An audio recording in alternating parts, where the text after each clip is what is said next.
ọjọ́ àpín o bọ́nà bá jìnnà jìnnà àdópin o àti sáré àdópin aré àbàtìjìyà àdópin ìyá o àti funfun àti kan ògiri ó má ti gbẹ̀yìn kọ́ lọ́sẹ̀ ìmọ̀ o bẹ́ẹ̀ ni. ilé òní gbóná kárẹ́ lu omi kan lé ayé òní kóró kájọ sí bá ọ̀run o láyé náà lá ó wà níta ó fi ṣẹ́gun lójú àwọn ọlọ́tẹ̀ ẹkún àkọjá òkun ajímọ́lẹ̀ fáwa ọmọ Yorùbá ọjọ́ ayọ̀ tún mọ́lé o.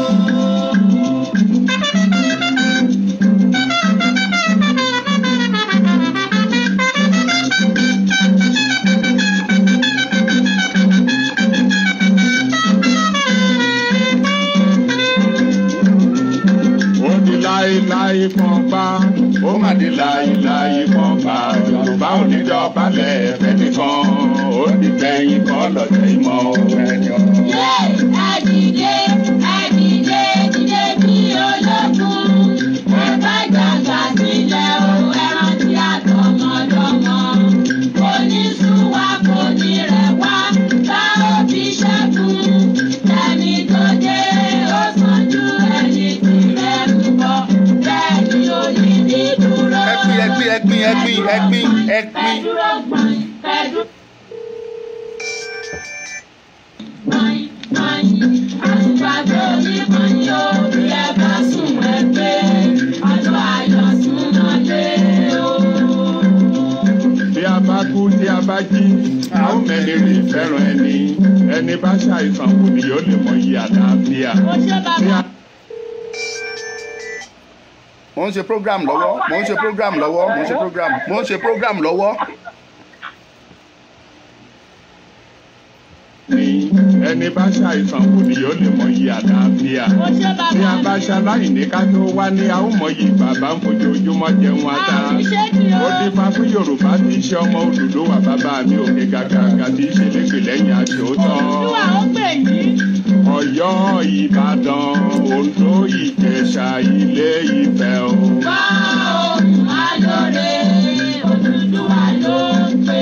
Àkúrẹ́, Ọ̀wọ̀, Ìkàrẹ́, Ẹ̀yìn Èkìtì, ẹgbóhùn Ifẹ̀ o. Wá ohùn alóore, Odùduwà ló ń pè. Ìbàràpá, Ilé Ẹ̀gbádò, Ẹ̀yìn Ọ̀ṣun, ẹgbóhùn Ifẹ̀ o. Wá ohùn alóore, Odùduwà ló ń pè. Ẹ̀yin Ìjẹ̀bú ọmọ Àlárẹ̀ o, ẹ̀yin Ẹ̀sà ọmọ Lísàbí. Wá ohùn alóore, Odùduwà ló ń pè o, ẹ̀yin ọmọ Yorùbá, ọjọ́ ayọ̀ tún mọ́lé o.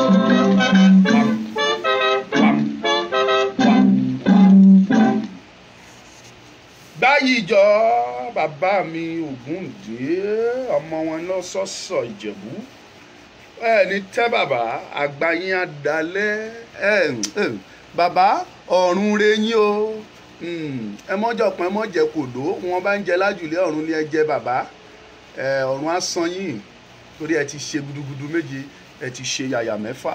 Mo kí onílé mo kí àlejò mo kí ọmọdé mo kí àgbà mo kí ọkùnrin mo kí obìnrin mo kí oyún inú mo kí àṣẹ ẹ̀bí mo kí ẹ̀yin ojúlówó ọmọ Yorùbá mo dẹ̀ kí ẹ̀yin tí ẹ kì í ṣojúlówó ọmọ Yorùbá ẹ̀yin tí ẹ wà ní ipò ọmọ àlè nílẹ̀ Yorùbá gbogbo yín náà mo kí torí ọmọ àlè náà lọ́jọ́ tiẹ̀ gbogbo yín náà lè kúkú wúlò ta ni òwúlò nù yín kò sí.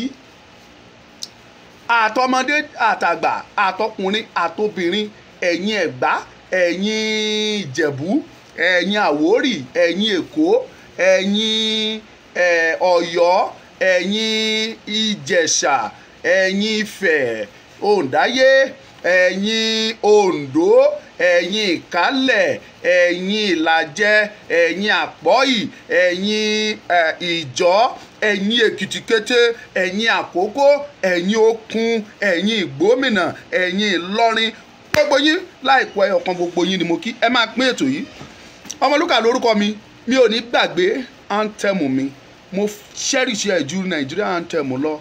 I am no longer a citizen of Nigeria. I am a citizen of Nigeria, of Oduduwa nation, the best new nation in the world.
Joseph Ọbágúnlù mo kí yín, Emmanuel Ọbágúnlù mo kí yín, mo dúpẹ́ ẹ kú àdúrótì, ẹ kú kó má bàjẹ́, ẹ̀yin ojúlówó ọmọ ọkọ Yorùbá, ẹ kú kó lè dáa, ẹ kú àtúnṣe, mo kí gbogbo yín pátápátá. Ọmọlúkà lèmi ń jẹ́ lẹ́ẹ̀kan sí Isaac Adéagbo, you are welcome. Ìyálájé Olúmọrótì mo kí yín o, ìyálájé Àkúrẹ́ mo kí yín, ìyálájé ọ̀tún ìyálájé of Àkúrẹ́ Kingdom tó wà nílùú London mo kí yín màmá. Gani Ibrahim ẹ mà kábọ̀, Akórèdé Gold àti Tẹ̀dádé jù wọ́n ṣeun mo mà kí yín, Àjàyí Kẹ́mi mo kí yín o, Akórèdé Gold mo ti kí yín lẹ́ẹ̀kan.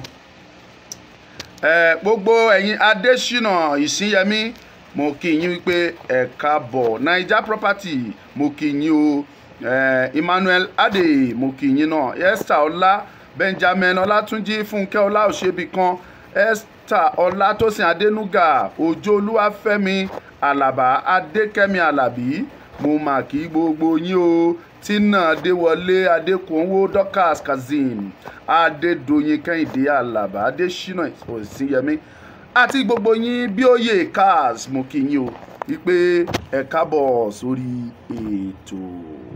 Dáre Ṣeun Babátúndé mo kí yín, Benjamin Ọlátúnjí Adémẹ́fun Ọ̀ṣun Ṣemílóore Azeez mo kí yín, Bukola mi Williams mo kí gbogbo yín pátápátá. Ọmọlúkà mo ń jẹ́ lẹ́ẹ̀kan sí. Ẹ wo topic tí mo gbé jáde lé ní àwa ṣàwáwí. I will use only 40 minutes. By 5 o'clock I will round up because by 6 o'clock I will be with Dara Talk Show. Yẹn Yèyé Dara. Ẹ̀yin tẹ́ kúkú jẹ́ ti olólùfẹ́ mi ẹ mọ Ọmọlúkà pé lákọlákọ ni ní gbogbo ìgbà. Àwa ò ní jẹ́ fi tàná pé tòní àníbi tòní pé tọ̀la. Lọ́tún làwa mú, Ọlọ́run ló ṣe. When you are fighting for freedom, use whatever you have in your possession to fight for your freedom. If it is your mouth, use it. If it is your might, your power, the energy, use it. If it is your brain, use it. If it is pen, use it, my brother. My fellow Yorubas, use whatever you have to fight for Yoruba nation. If it is money, use it to fight for Yoruba nation. If it is your brain, don't hesitate to use it for Yoruba nation, for the freedom. Ẹ má tiẹ̀ jiyàn rárá. Ntẹ́ níní kàwọ́ yín ni kẹ́ ẹ lò kẹ́ ẹ fi jàìjàì lájàyè. Ẹ pín ètò yìí kí ló ń dé tó ń jì rẹ̀kùrẹ̀kù. Àwa ti kọjá lẹ́bù kan ṣẹ̀ máa ná fúláṣì. Ẹ̀yin náà ni oore ọ̀fẹ́, ẹ̀yin náà ni oore ọ̀fẹ́ Ọlọ́run ọba. Ẹ pín kájọ sọ òótọ́ ọ̀rọ̀ fúnra wa. Mo ti kọ́ no going back. Either you like it or not. We just started and we will achieve it. Before the end of this year, we will go. Nobody, I repeated it, nobody, no human being can stop us. No obstacles, no challenges, no threat, nothing so far can stop us from achieving our goals. We will achieve it before the end of this year. Yoruba nation will emerge. A new nation will emerge from Nigeria. And the name of that nation is Yoruba Nation. Either you like it, nídìí láti ṣe àmì sí àmì tí wà lórí ẹ̀, àṣẹ Ọlọ́run ni. It is just the will of God. Ọlọ́run ti pa àṣẹ yẹn wípé o, either ẹ fẹ́ ẹ kọ̀, orílẹ̀-èdè tuntun yìí gbọ́dọ̀ jáde. Ó ní ọmọ Odùduwà dìde bọ́ sí ipò ẹ̀tọ́ rẹ. Ìyẹn ni wípé ipò tó wà lọ́wọ́lọ́wọ́ yìí o kì í ṣe ipò rẹ. Bọ́ sí ipò ẹ̀tọ́ rẹ torí wípé ìwọ ni ìmọ́lẹ̀ gbogbo adúláwọ̀. Ìyẹn fi hàn wípé gbogbo adúláwọ̀ pátápátá, ìyẹn Africa continent, wọ́n wà nínú òkùnkùn lọ́wọ́lọ́wọ́ torí wípé ògo wọn, ìmọ́lẹ̀ wọn kò tí ì jáde, ìmọ́lẹ̀ wọn kò tí ì ráyè tàn síta. Tádẹ̀ ní ìmọ́lẹ̀ wọn, àwọn ni Yorùbá nation. Tí Yorùbá bá dé nation lénìí, tá di independent country, gbogbo all other African country wọ́n máa lé wa ní. By then Africa will come to rule the world. Africa will rule the world. African is the light of the world. But the light to African as a continent is Yoruba race. Ìwọ ni ìmọ́lẹ̀ ògo gbogbo adúláwọ̀. Ìwọ ni ìmọ́lẹ̀ gbogbo adúláwọ̀. So that tí wọ́n bá ń sọ fún yín pé Nàìjíríà yìí sì máa dà, restructuring là ń fẹ́, ẹ má tètè ṣe o kí n fún yín láyè kẹ́ pè wọlé o, because I will need like 2-3 comments or calls rather. Eléyìí tí àwọn bàbá kan kóra wọn jọ, àwọn mélòó ló kóra jọ, mo ti sọ pẹ̀lú bínú and I still remain. Mo dẹ̀ ti sọ, èyí tẹ́ ń pè mí lórí ọ̀rọ̀ Ìbà Gani Adams, ẹ má pè mí rárá. Ẹ má tẹ́ bá ti jọ̀rọ̀ ààrẹ lẹ fẹ́ bá mi sọ, ẹ má pè mí sí. Ẹ mọ Ọmọlúkà, aṣọ tún ṣòsì má bàbí kan jẹ́ lọ́mọlúkà. What I am not here to pay solidarity or to pay my sovereignty or to pay my loyalty to anybody. I am not loyal to Sunday Igboho. I am not loyal to Ìbà Gani Adams. I am not loyal to Babawa Professor Banji Akintoye. I am not loyal to Babawa Pa Ayo Adebanjo. I am not loyal to Asiwaju Bola Ahmed Tinubu. Ask me who I am loyal to. I am loyal to Yoruba as a nation, and I stand by it. Mo loyal gẹ́gẹ́ bí ọmọ Yorùbá tí mo mọ rírì wípé ó máa dá tí Yorùbá bá dá dúró, òun lèmi dúró fún. Ṣùgbọ́n ẹnikẹ́ni tó bá fẹ́ bà ilẹ̀ Yorùbá jẹ́ tàbí tó fẹ́ fa owó aago wa sẹ́yìn, ẹnìyẹn lèmi ò ní nǹkan bá ṣe. Tó o bá dúró lórí ẹsẹ̀ sọ pé Yorùbá must be free. You are my friend, you are my leader, you are my father. That is me. If you stand on your feet and says Yoruba must be free, kì í ṣe pé kò ṣe any other thing tó máa contradict, tó máa tako táwa ń ṣe o. Tó dúró lórí ẹsẹ̀ ẹ̀gbọ́n ìgbọ́n pé Yorùbá gbọ́dọ̀ dá dúró tá a bá lọ ló pé. Tó bá jẹ́rú ẹ̀dá bẹ́ẹ̀, leader mi ni ẹ́, aṣíwájú mi ni ẹ́. That is why I acknowledge Chief Sunday Igboho as my leader, and he remains my leader. That is why I acknowledge Ààrẹ Gani Adams as my leader, and he will remain my leader. That is why I acknowledge Professor Banji Akintoye as my leader and father, and he will remain my leader and father. Ṣùgbọ́n ìwọ tó o bá sọ wípé ẹ kúrò ní Nàìjíríà, ìpè Nàìjíríà lẹ fẹ́, you are an enemy to Yoruba nation, and enemy to Yoruba nation is enemy to my very self. You are my enemy. If I have a privilege of killing you, I will never hesitate before I kill you. I will take you out. If you are going to be an obstacle to the freedom of Yorubaris, I will kill you if I have the opportunity to do that. And don't let me deceive you. Kò sí àrà tẹ́ fẹ́ dá, kò sí magic tẹ́ fẹ́ ṣe. A máa lọ, ẹ̀yin gan mọ̀ pa a máa lọ. Àrùn ojú ni, intí gbogbo yín rí ni. Ẹ má kàn sí àwáwí, ẹ má ṣe àsọdùn. You all knew. Look what is going on in this country. Kí lẹ tún wá? Kí lẹ tún fẹ́ ṣe? Àrà wo lẹ tún fẹ́ dá? Olórin yẹn ní àmì wo lẹ̀yin tún wá tọ́lọ́run ò fi fún yín? Kí lẹ tún lé? Kí lẹ ń wá? Kí lẹ fẹ́ fi mọ̀ dájú wípé Yorùbá ṣe tán láti lọ? Mo challenge gbogbo ẹ̀yin governors ní South West. Mo challenge ẹ̀yin senators ní South West. Ó dùn mí. Àwọn newspaper they won't come. Wọn ò ní wá bá wa kán béèrè ọ̀rọ̀ ká sọ dẹ́ndẹ́ fún wọn kan rí nǹkan gbé jáde káwọn èèyàn rí nǹkan kà. Ìwé ni mi ò mọ̀ ń kọ. Òyìnbó ni mi ò lè sọ. If it is to write, I will write it. Màá kọ. If it is to talk, I will talk it. Na òyìnbó I no sabi talk.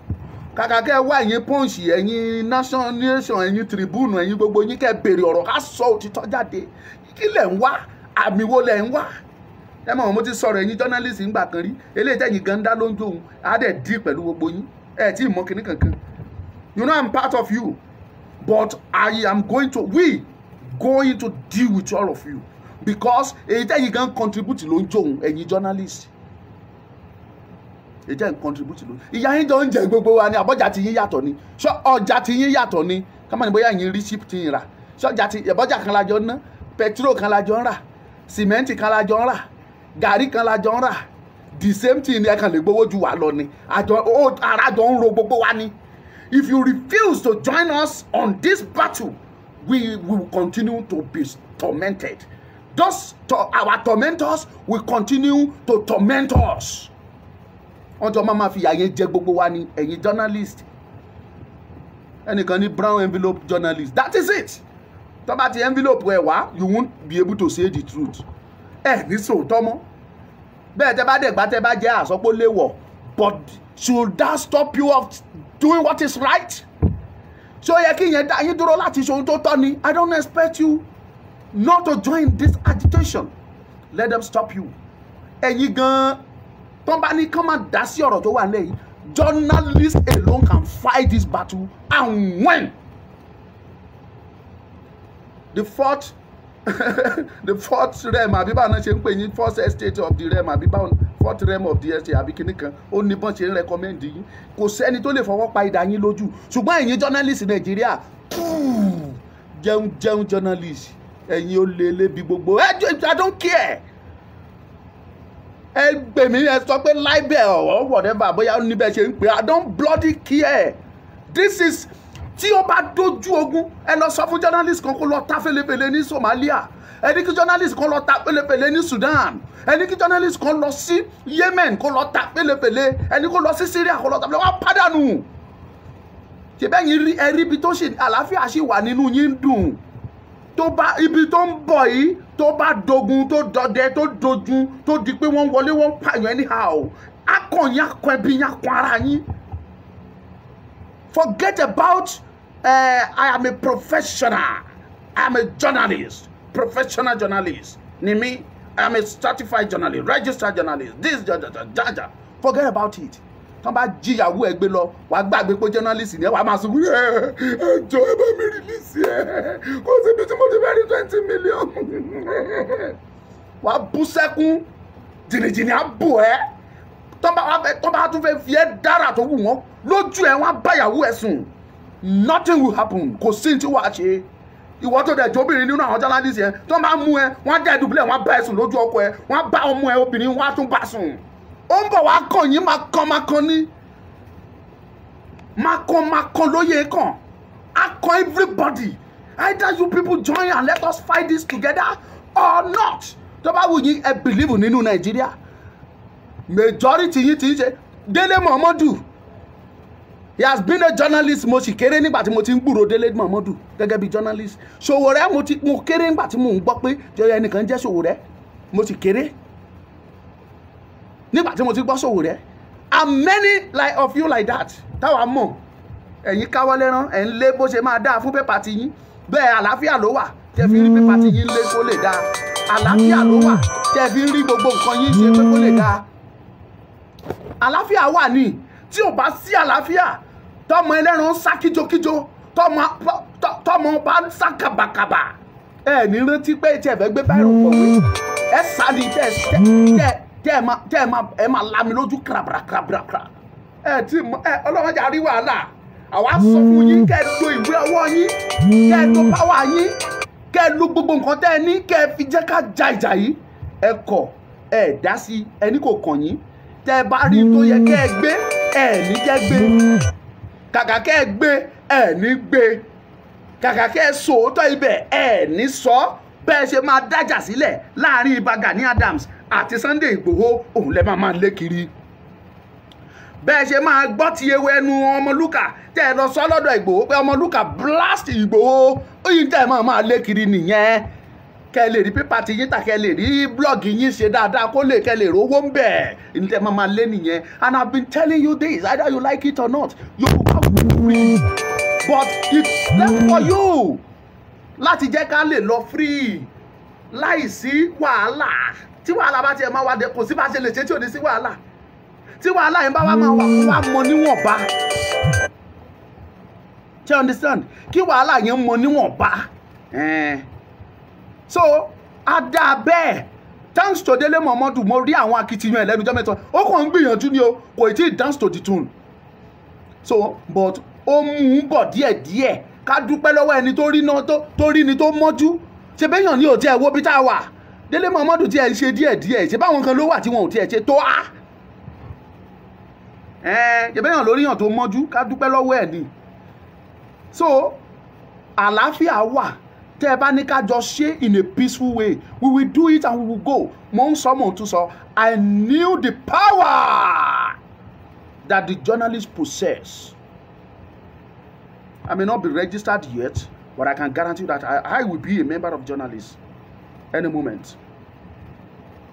A registered, certified member of NUJ. But I prefer to be a member of Yoruba Union of Journalists, YUJ, or whatever you want to call it.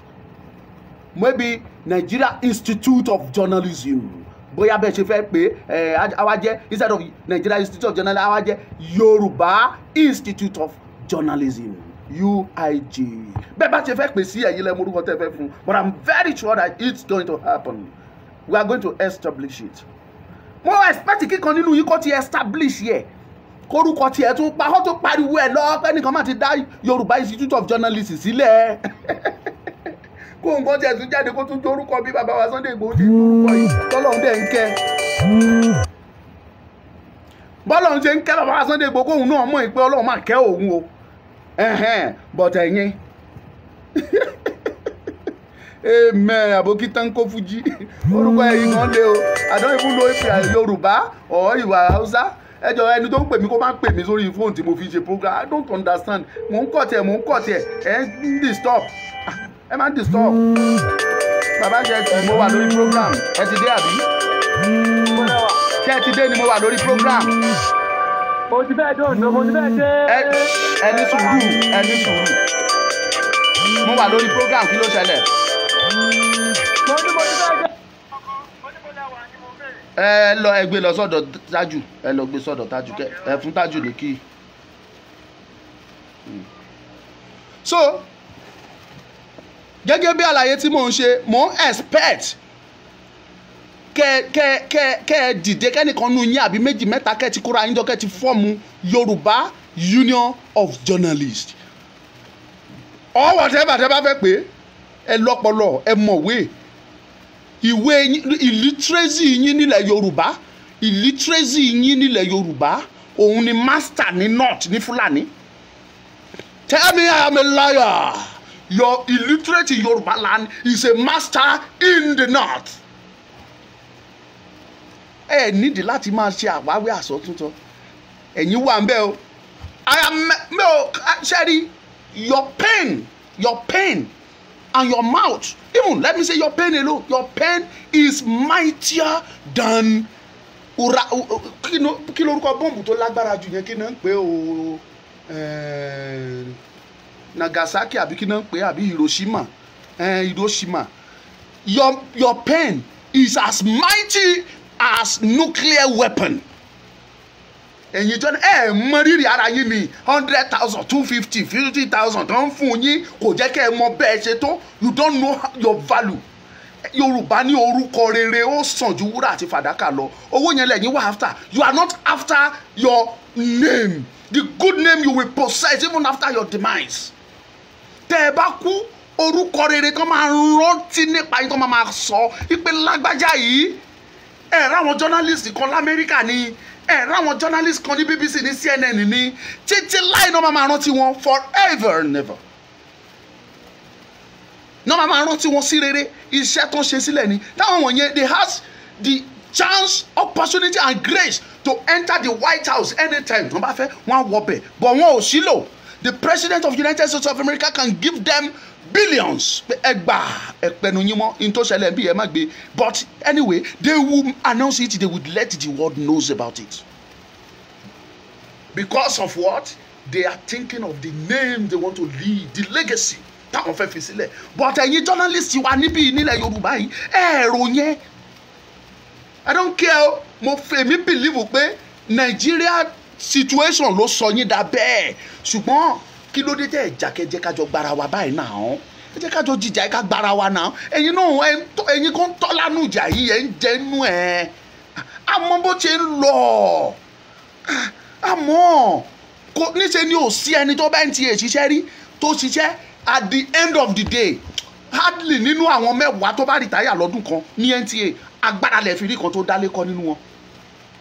Agbára lẹ́fi máa rí ẹyọ kan tó dá lẹ́kọ́ nínú wọn. A dẹ̀ ka news ẹnu abó a kàwé ojú afẹ́ yọ a ṣe only to meet up with the NTA demands. At the end of the day nothing for them. I have them wọ́n pọ̀ dáadáa. Look at Dele Giwa, God bless you. He's a journalist. Dele ọmọ Giwa bàbá bá mi Dele ọ̀run rí ẹ o.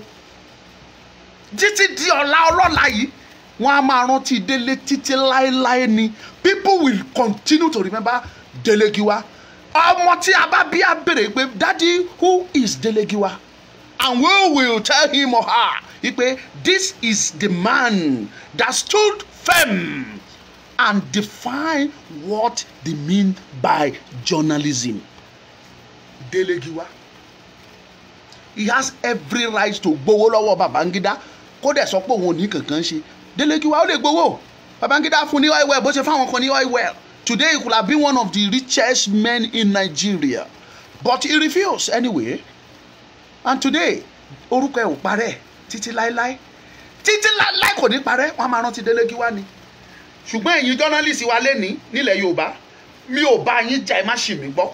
Mo mọ̀ pé condition Nigeria ló sọ yín dà bẹ́ẹ̀ but it is high time you come back and reverse. You only the Yoruba journalists can fight this battle and win it for us. The journalists, even journalists alone, ẹ jà ìjà yẹn ẹ gbà fún wa.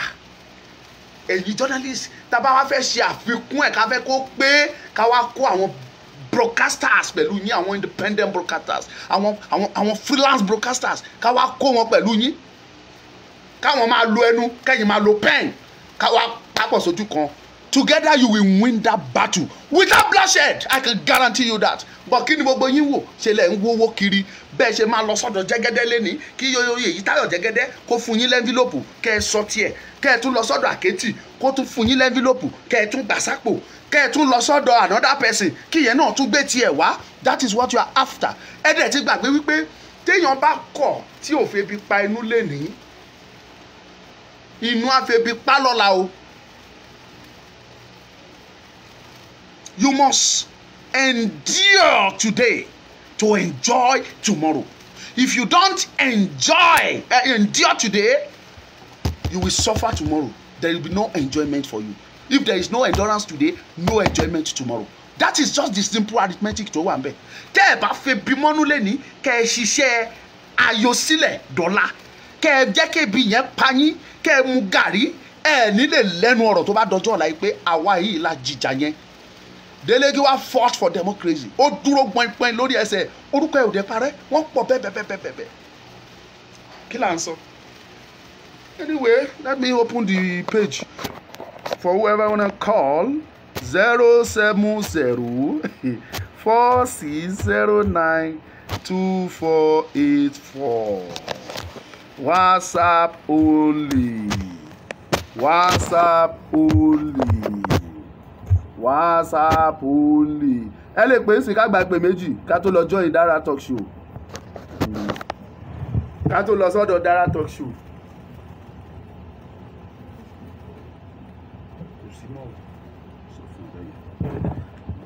Mo ti tan ojú òpó yẹn sílẹ̀. Ẹ̀yin tẹ́ bá fẹ́ pè wá ń ṣe bẹ̀rẹ̀ sí ní pè. Mo ti tan data yẹn. Ẹ bẹ̀rẹ̀ sí ní pè wá kẹ́ jẹ́ ká gbọ́ one or two things lẹ́nu yín.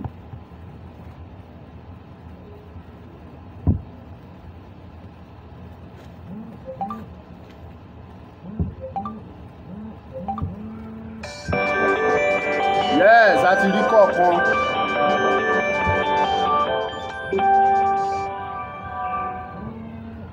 Hello, ẹ gbóhùn sókè o.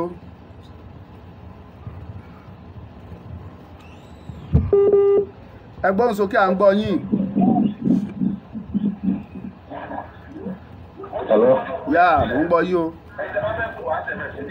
Ẹ pa eléyìí tẹ́ ẹ fi ń gbọ́ nísàlẹ̀. Thank you sir. Ẹ pa eléyìí tẹ́ ẹ fi ń gbọ́ wa nísàlẹ̀. Ẹ pa. A ṣe ń gbọ́ yín bẹ́ẹ̀ yẹn. Ẹ pín, ẹ share. For those of you watching online from the YouTube, share it and subscribe. Àwọn ọ̀rọ̀ tẹ́ sọ lọ́sàn-án yìí. Thank you. Ọlọ́run á wà pẹ̀lú yín. Amen. Nípa àwọn ọ̀rọ̀ journalist tẹ̀sẹ̀ fẹnu kan yìí, ẹ mọ̀ pé ìgbà tí Nnamdi Kanu ìgbà tó bẹ̀rẹ̀ ọ̀rọ̀ ẹ̀ orí ọ̀rọ̀ journalist Yorùbá ló hẹ̀ díẹ̀ sí gbogbo ìgbà ló máa ń kọ́ sí journalist Yorùbá. And anytime tí bá ti watch program ẹ̀ èmi máa ń comment pé kì í ṣe ẹ̀dùn wọn ni ó dẹ̀ ní kankan tẹ́ sọ tí mo like. Hello? I'm with you. À ń gbọ́ yín, gbogbo àgbáyé ló ń gbọ́. Okay. Ó ní kankan tẹ́ sọ tí mo like. Ẹni pé Nàìjíríà ló sọ àwọn journalist wọn ló sọ wọ́n dà bí wọ́n ṣe dà. Àwọn ló sọ wọ́n dà bí wọ́n ṣe dà.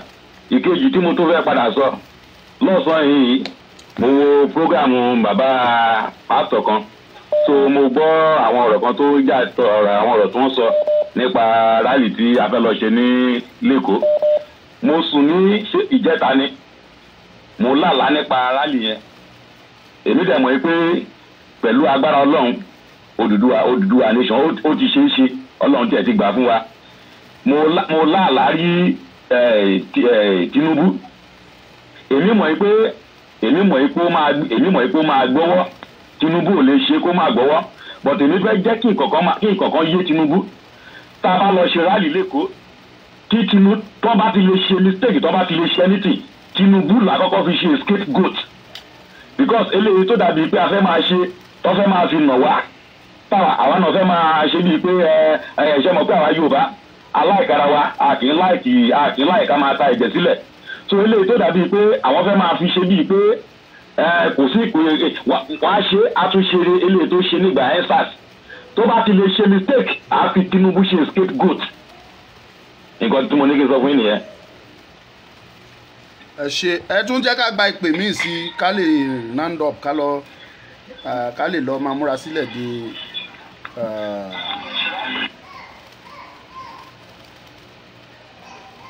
ó yá o ẹ jẹ́ ká pèsè gbóhùn sókè à ń gbádùn yín o ẹ ṣe à ń gbọ́ yín.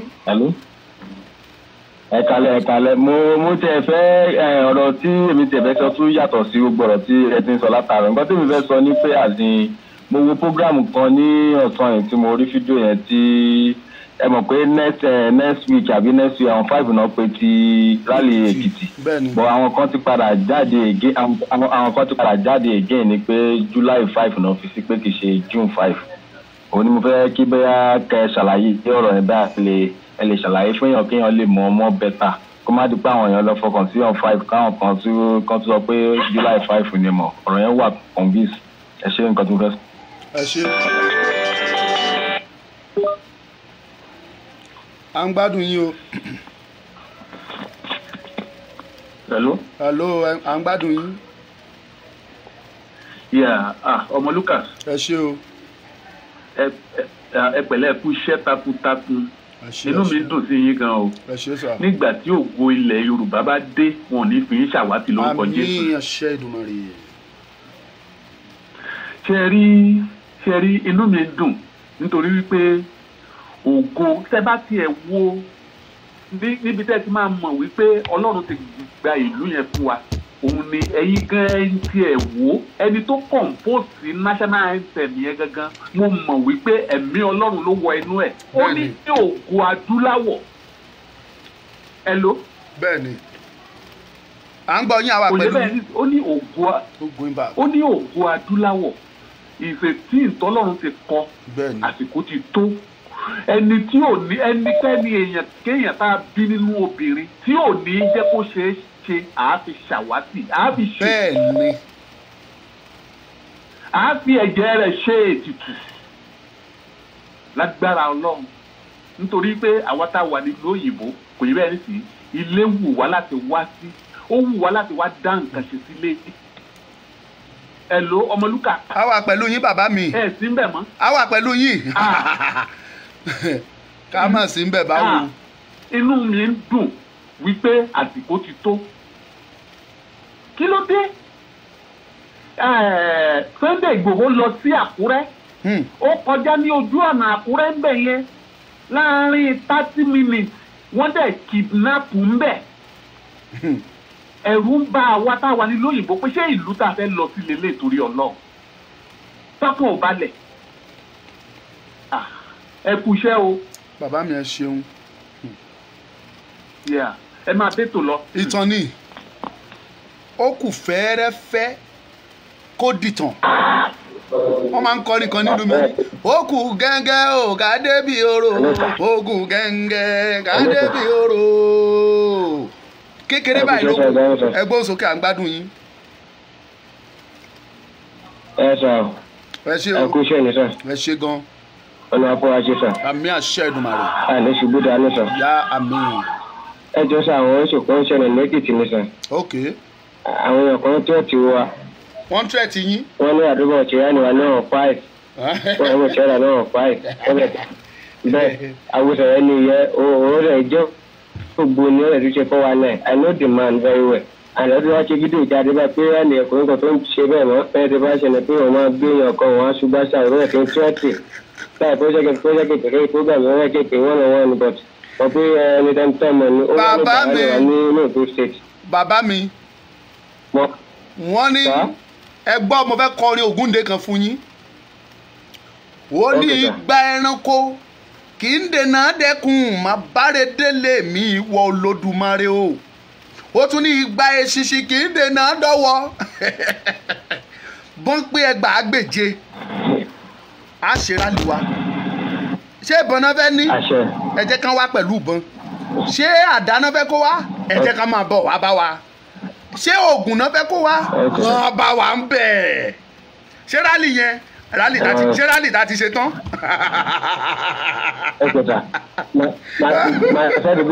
so fọ́ọ̀dì rálì tá ti ṣe tán tá ti parí ẹ̀. ẹ lọ sẹ́ńpẹ́ màbá mi ẹ lọ sí mi ẹ fi ara yín lọ́kàn balẹ̀ ẹ gba bẹ́ẹ̀sì tí ò bá sí bẹ́ẹ̀sì ẹ lọ ra bẹ́ẹ̀sì kẹtẹ Oòduà sínú ẹ̀ kẹrẹ wá síbẹ̀ tí ìbá ti ń ṣe bẹ́ẹ̀ ọjọ́ yẹn ẹ kàn discover pé wọn ò ní dá yín mọ̀ ni ẹ tètè lọ ṣe bẹ́ẹ̀sì tí kẹtẹ Oòduà sí.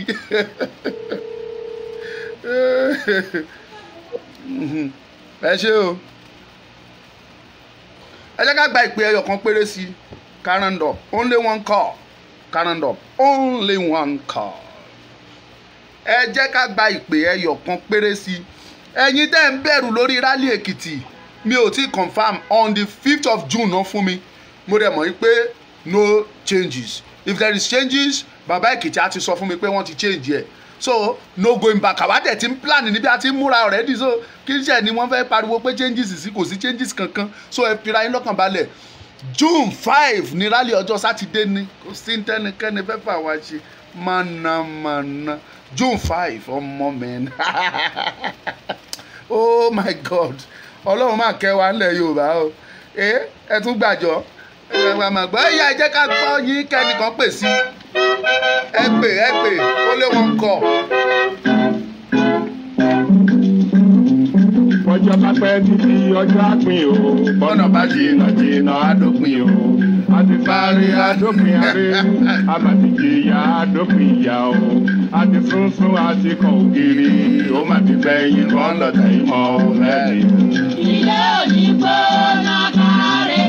ẹ̀yin tẹ́ ẹ̀ pariwo bọ́ǹbù kàn gbé bọ́ǹbù wá bẹ́ẹ̀ àníkàn mọ̀ gbé wá ṣebí gbogbo àgbáyé lórí lè ta ṣe lákùrẹ́ tán bá make any mistake níbẹ̀ yẹn CNN wà ń bẹ̀ BBC wà ń bẹ̀ Nation wà ń bẹ̀ Punch wà ń bẹ̀ even àwọn tó gbé live wọ YouTube ló pọ̀ jù Ọmọlúkà Great TV gbé live Ìṣọ̀kan Yorùbá gbé live Koiki Media gbé live Yorùbá TV Radio gbé live ODTV gbé live Ìjìnlẹ̀ Makosi gbé live African Coastal TV kìnnìkan Crystal TV TV màmá mi Erelu Àbíkẹ́ Adé ó gbé live Heritage TV gbé live kí tó lórúkọ àwọn ti kìnnìkan everybody ló gbé kílẹ̀ ń sọ live all over the world náà ti ń wò President America gan wo ohun tó ń lọ tẹ́ ẹ̀ bá mọ̀ mí fi ṣàsọdùn kò sí gbogbo intelligent information wọ̀nyẹn tí wọn ò kì í ní lọ́wọ́ gbogbo ẹ̀ náà ń wò when it is time they will do the necessary thing moreover they have been debating on it wọ́n ti ń sọ̀rọ̀ lé lórí lamẹ́ríkà Amẹ́ríkà kọ́ ló fẹ́ wá gbà wá sílẹ̀ ipa táwa bá ṣí Yorùbá pé náà àwọn ọlọ́mọ tó ṣípá ni bàbá ń gbé àwa ń ṣí ipá ni àwọn tó dẹ̀ jẹ́ bàbá wọn á gbé wa dandan ni wọ́n á gbé wa wọn ò ní choice ẹ wo tí ó bá sí kọ́ ọmọ ẹ jẹ́ ká round up man mo fi àsìkò yìí mo fi ń dúpẹ́ lọ́wọ́ gbogbo yín Ọmọlúkà lèmi jẹ́ ẹ̀yin tẹ́ ń wò mí ní YouTube ẹ bá wa share ní YouTube iṣẹ́ ò tí ì parí ẹ má rò pé bóyá a ti parí rally Àkúrẹ́ pé ó ti wá stop nìyẹn náà tá a bá ti ń parí tèkìtì meeting máa lọ lákọlákọ a máa kọjá sí Ìlọrin tí Ìlọrin yẹn náà pè ní ọ̀gbálẹ̀ gbárawé ó máa mì tìtìtìtìtì tá a bá wá parí ní Ìlọrin àwa ṣe the mother of all rally lẹ́kọ̀ọ́ ilé Èkó Àkété ń bá kìyìn Èkó Arómisá lẹ́gbẹ̀lẹ́gbẹ́ Erelu Elébùté ó dífá fún Erelu Elébùté tó dá Èkó sílẹ̀ wọ́n ní kí Erelu Elébùté ó rúbọ Erelu Elébùté wọ́n ní kó rúbọ kó ba lè dẹni kéko ba lè dẹni àpésìn Erelu Elébùté wá gbọ́ ó rúbọ ẹbọ wá fi ẹbọ dà Èkó dẹni àpésìn Erelu Elébùté wá tọ̀ awo wá ó ní awo ó ní òun fẹ́ tún ẹbọ rú awo wá ní wọn kì í tún ẹbọ rú ó ní ṣe ni wọ́n máa ń yin awo tí awo máa ń yin Ifá tí Ifá máa ń yin Olódùmarè Èkó Àkété ìlú ọgbọ́n Arómisá lẹ́gbẹ̀lẹ́gbẹ́ o Èkó sẹ́rí Tinubu ò ní disturb wa lẹ́kọ̀ọ́ ẹ lọ kọ́ sílẹ̀ sọ pé Ọmọlúkà sọ bẹ́ẹ̀ Tinubu will never disturb us MC tẹ̀yìn rí tẹ̀yìn bẹ̀rù wípé MC ó ti ní àwọn tọ́ọ̀gì tó ti bá Tinubu ṣètò ẹ̀ sílẹ̀ MC náà ò kì í sọ máa lè kò ní disturb wa lẹ́kọ̀ọ́ èmi máa ń dúró sórí ọ̀rọ̀ mi o ibi tá à ń lọ ní kẹjá kọjú sí lẹ́kọ̀ọ́ tí wà nìyẹn ibi tá à ń lọ rálì tá a fẹ́ ṣe ní ká kọjú sí má yà sọ́nà Okoko Maiko nígbà tó mọ̀ pọ́nà ìsọlọ̀ ló ń lọ má gbọ̀nà Okoko Maiko lọ dúró síbi tó ń lọ mọ ọ̀nà tó ń gbà lọ dúró sọ́dọ̀ àwọn tẹ́jọ wá tẹ́jọ ṣe rálì ẹ jẹ́ kí Tinubu àti MC ẹ jẹ́ kan wá pa gbogbo wa ń bẹ̀ àti sanwó ikú ẹ jẹ́ kó wá tún owó yẹn san téèyàn bá ṣoògùn kà tí ò bá fi dún ọmọ ìyá ara ẹ̀ wò ọmọ bàbá ẹ̀ ò ní ferege tó bá rí kò ní bẹ̀rù ẹ bọ́ńbò bá ṣoògùn kà tó fi dún ọmọ ìyá rẹ̀ wò ọmọ bàbá rẹ̀ tó bá rí ọyọ́ mọ̀ họ ni pápápápápá yóò máa sá 200 km/h ni 200 km/h láì ṣe láì ṣe jẹ́ẹ̀tì eléyìí lágbára bàjẹ́ ẹ fèsì ibi tá a wá rálì Èkó ọ̀gbálẹ̀gbárawé ni mother of all protests, mother of June 12 protests, mother of EndSARS protests, mother of gbogbo protests pátápátá. Ẹ ríran wò ẹ tí mẹ́kìní kéèké. Ṣé mọ̀ pé EndSARS protests àwọn ọmọ yahoo ló ṣe, àwọn ló spearhead ẹ̀, àwọn nìkan ló gbé ṣe. Eléyìí concern ọmọ Yorùbá tí ìyà ń jẹ tó mọ rírì ẹ̀. Kábàdé sọ pé àwọn tí ìyà ń jẹ, àwọn ọmọ yahoo ìyà ń jẹ wọ́n, student ìyà ń jẹ wọ́n, àwọn oníṣòwò ìyà ń jẹ wọ́n, oníṣèjọba ìyà ń jẹ wọ́n, àwọn àgbẹ̀ ìyà ń jẹ wọ́n. So ẹ ti rí pé combination àwọn tó ń bọ̀ àwọn yẹn ló kàn báyìí papọ̀ lákùrẹ́ tẹ́ fi rí èrò tẹ́ rí lákùrẹ́ yẹn tó fi ṣẹ̀rù bà yín. Ẹ̀ẹ́dẹ̀ tí èrò mélòó ló wà lákùrẹ́? Kí ni population Àkúrẹ́? Tá bá máa ṣe census bóyá la lè ju 10 million lọ lákùrẹ́. Lagos is almost 22 million. You see the difference. So Èkó yẹn gangan ni mother of gbogbo ẹ̀. Ẹ ríran wò the mother of all rallies Olúfẹ́mi Alágbájú wàá gba yìí bàbá mi. Bó fàtì ni mo sọ fún yín tá a bá ti ń parí ní Ìlọrin à múùfù lọ sẹ́kọ̀ọ́ déètì làkàntì ní sọ fún yín ẹ ti ń béèrè jù ẹ ti ń béèrè déètì yẹn jùjọ mi láìkì o so bó ṣe jẹ́ nìyẹn ẹ jẹ́ mélòó bí kí n ṣe ká lè tètè lọ múra. Ẹ pàdé mi ní Dara Talk Show tàbí Yèyé Dara Talk 2 méjèèjì ibẹ̀ láti máa gbé ní agbára Ọlọ́run lé ògo Ọlọ́run tàbí kẹ́ wá wò ó ní Ọmọlúkà Great TV náà déédéé wa ló ṣe Ọmọlúkà ní agbára Ọlọ́run aago 6 ìní ní Yorùbá time kì í ṣe Nàìjíríà ní òmò nípa Nàìjíríà o. Ọmọlúkà Great TV Yèyé Dara Talk Show tàbí Dara Talk Show 2 Yèyé Dara tàbí gbogbo ẹ ti gẹ̀ẹ́tẹ̀ ẹ papọ̀ kẹ wá pàdé Ọmọlúkà ń bẹ̀. Mi ti sọ̀rọ̀ mo ṣe ibẹ̀ ni mo ti fẹ́ lọ fọ́gbà yángán. Oh my God.